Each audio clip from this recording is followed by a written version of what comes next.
Dans cette vidéo, nous allons tenter d'expliquer comment comprendre les informations sur le graphe des chemins et comment aller au-delà des informations d'orientation lorsque votre couple ne correspond pas aux informations qui sont données sur le graphe des chemins. Pour cela, nous allons prendre un couple de référence de départ. Ce couple est au niveau 5 sur le graphe des chemins, c'est le F3.R shield de 2. Donc là, on insiste sur les polarités. F3.R, car lorsque le trio d'arêtes est en position basse, l'arête isolée est à droite. Et la position de référence de départ, c'est le F3.1 en up et le shield de 2 en down. C'est toujours comme ça que nous donnons les informations. L'objet à gauche, c'est l'objet en up, l'objet à droite, c'est l'objet en down. Nous allons partir du premier cas, le plus facile, lorsque nous avons le même ordre et la même polarité. C'est-à-dire, même ordre, F3.1 up, shield de 2 en down, et la même polarité. Ici, nous avons bien la polarité R. Hein. Si on bouge un petit peu le trio d'arêtes pour qu'il se retrouve en position basse, cette arête isolée va bien se positionner à droite. Donc nous avons bien le même couple exactement. Et là, ça ne pose pas de problème. On respecte les informations d'orientation qui sont données. Alors ici, pour se repérer, on observera que le fragment HD shield de 2 est à gauche et le fragment HD shield est à gauche et le fragment de 2C est à droite, c'est le fragment descendant. Et surtout, on retiendra la position de la paire d'arêtes plutôt en position basse. D'accord? Voilà. Donc ici, notre HD shield ici et notre paire d'arêtes du fragment de 2C plutôt en position basse. La règle, c'est que les fragments, quelle que soit la configuration, quelles que soient les polarités, resteront toujours à leur emplacement à gauche ou à droite de l'action slash. Ça ne change jamais. Le F3.1 sera toujours à gauche de l'action slash, le HD shield sera toujours à gauche de l'axe de coupe, etc. Donc là, nous réalisons l'action slash et nous arrivons au couple F5.1 star 2.0. Ces trois couples-là n'ont qu'une seule solution optimale, celle-ci indiquée par le connecteur d'héritage ici. Et donc ce couple-là, ce couple-là, ce couple-là, ainsi que ce couple-là et ce couple-là auront tous la même solution. On notera que certains couples dans le connecteur d'héritage ont d'autres solutions optimales. Si on regarde ici coquillage P carré, on observe que s'il a cette solution, il a également celle-ci, F5.1 flèche, et également celle-ci, F4.1 star 2.0. Mais ce n'est pas le sujet. Voyons à présent le deuxième cas, même ordre, mais différentes polarités. Et en effet, on observe que nous avons bien F3.1 up, shield de 2 en down, mais la polarité ici est une polarité R, et là, c'est une polarité L. Donc, règle d'or, les fragments ne quittent pas leur orientation. Mais ici, puisque nous avons une polarité différente, on a inversé ici, en fait, c'est la polarité qui inverse l'orientation, mais on observe la position du trio d'arêtes sur le graphe des chemins en position haute, ici en position basse. Donc on va modifier également cette orientation. Ici, HD shield ne peut pas modifier son orientation, ce fragment-là, car il n'a qu'une seule orientation. Dès lors qu'on essaie de le bouger, soit on le perd pour qu'il devienne de 2C. Ici, par exemple, si nous avons bien HD shield, si on essaie de le modifier, il devient de 2C, que ce soit ici ou ici. Donc lui ne peut pas modifier son orientation, donc de 2C, mécaniquement, lui doit pouvoir modifier cette orientation. Donc observons, de 2C sur le graphe des chemins ici est en position basse, donc on va faire en sorte de le positionner plutôt en position haute et maintenir évidemment HD shield à gauche.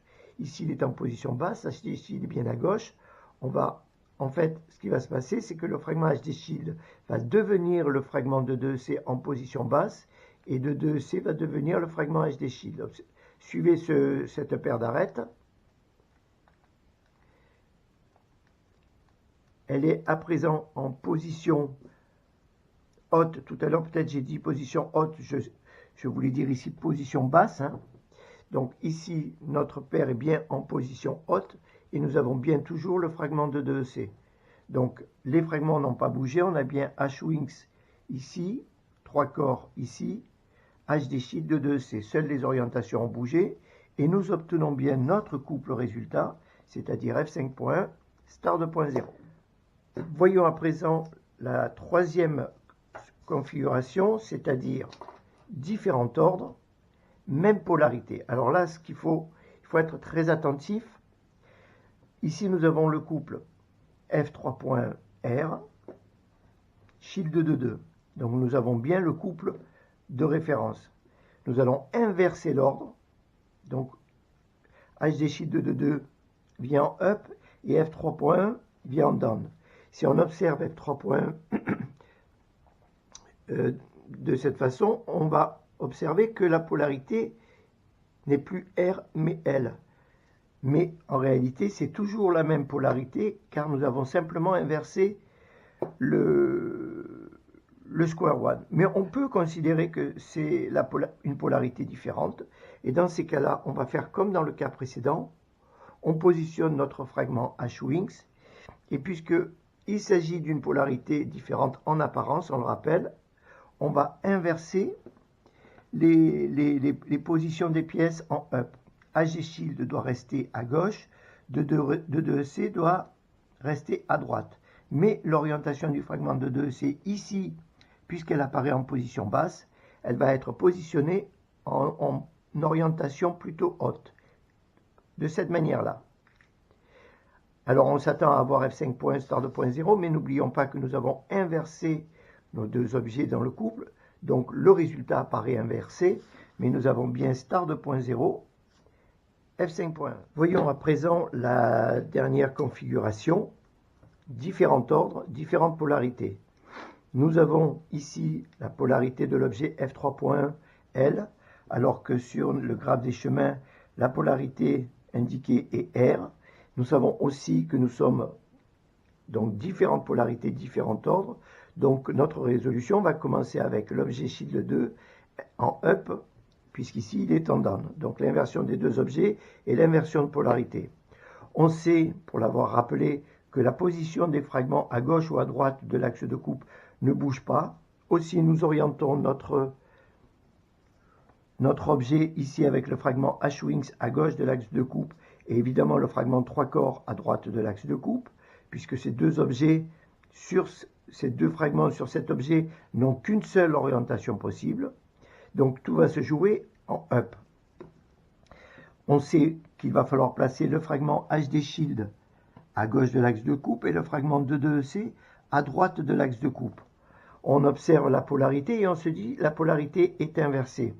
Mais la polarité est inversée, mais l'ordre des objets est également inversé, ce qui annule l'inversion de polarité. On l'a vu au départ, hein, on parle d'une position inverse par rapport à l'objet ici indiqué, L, R, mais en inversant l'ordre la position des objets, on inverse aussi l'effet de polarité. Donc, quand bien même on observe une inversion de polarité, en renversant les deux objets de leur position up et down, on inverse l'effet de l'inversion de polarité. C'est-à-dire qu'on annule l'inversion de polarité, ce qui signifie que nous allons adopter la même orientation que celle indiquée sur le graphe des chemins, quand bien même la polarité est inversée. Donc ici, HD Shield est à gauche et la paire du fragment de 2EC en bas. Eh bien, nous n'allons pas adopter cette orientation, nous n'allons pas inverser les orientations. On va positionner HD Shield à gauche et la paire du fragment de 2EC à droite, tel que c'est montré sur le graphe des chemins. Et on va exécuter, et non, on a bien H-Wings 3 corps, HD Shield de 2EC, la paire bien en position basse, ainsi, Et nous obtenons bien le fragment, l'objet star 2.0, mais également l'objet f5.1 star 2.0 et donc notre couple. Voilà, nous avons essayé d'expliquer un petit peu les effets des polarités et les informations d'orientation sur le graphe des chemins. On vous renverra évidemment au volume 2 des études de BTC.